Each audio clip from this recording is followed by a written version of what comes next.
Hey everyone, it's Coach Graber, and I'm here today to talk about emotions and your brain, and how understanding your brain can help you understand yourself. So first, I want you to reflect on your emotions, and sometimes in the past, when maybe you felt like you're controlled by your emotions instead of in control of them. Or maybe think about a time that you felt like you couldn't shake off anxiety, no matter how much you set your mind to it. Or like you were blinded by anger and did things you wouldn't do in your right mind. So brain science can actually help us understand these reactions and better manage our emotions.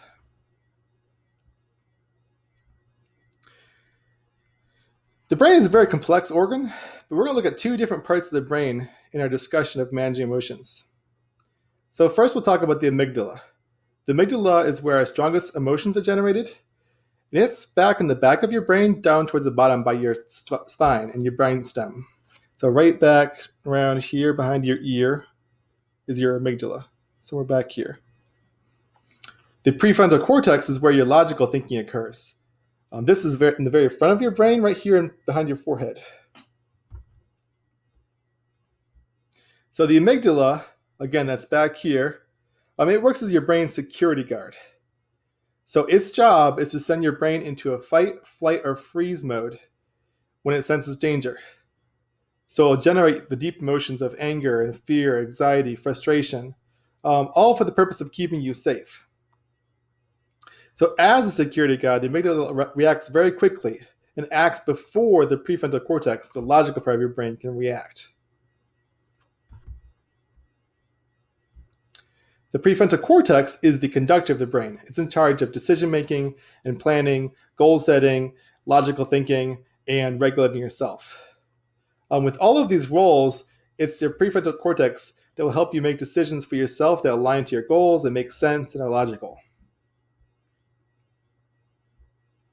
So because the job of the amygdala is to keep you safe, and also because it's closer to your brainstem and the rest of your body, the amygdala is designed to respond very quickly to situations that your brain views as a threat. So it responds much more quickly than the prefrontal cortex engages. So our brain actually goes into a fight, flight, or freeze mode and generates the fear, anger, anxiety, frustration, and all those other feelings before we're actually thinking logically about the situation. Our brains are wired to respond to these emotions before thinking them through. Now, this is to keep us alive, but remember that your emotions are actually happening before you're thinking logically.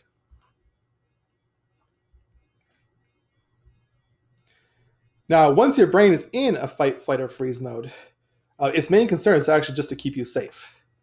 So at this point, your prefrontal cortex is actually turned off, or remains disengaged while the danger is being dealt with.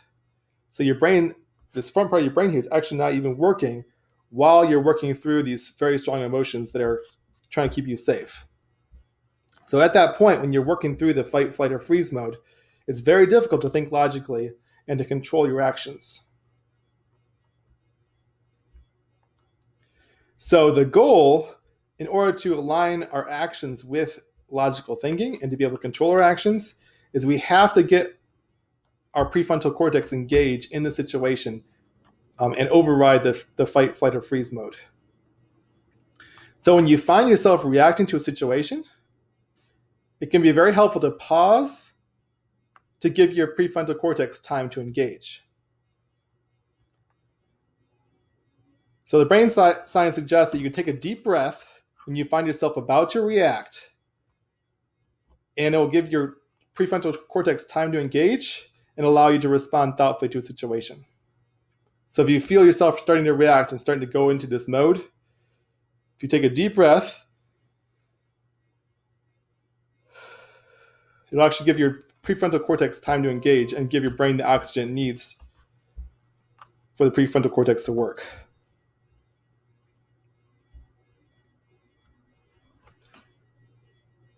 So with that in mind, take some time to do some reflection. Consider a time in the past when you felt like you're controlled by your emotions and not able to think logically. So what happened originally that caused your brain to react, the amygdala to react? Now, if you went back now and responded logically instead with your prefrontal cortex, what would you change? So think about the difference between your amygdala reaction, the fight, flight, or freeze reaction, versus a logical reaction with your prefrontal cortex.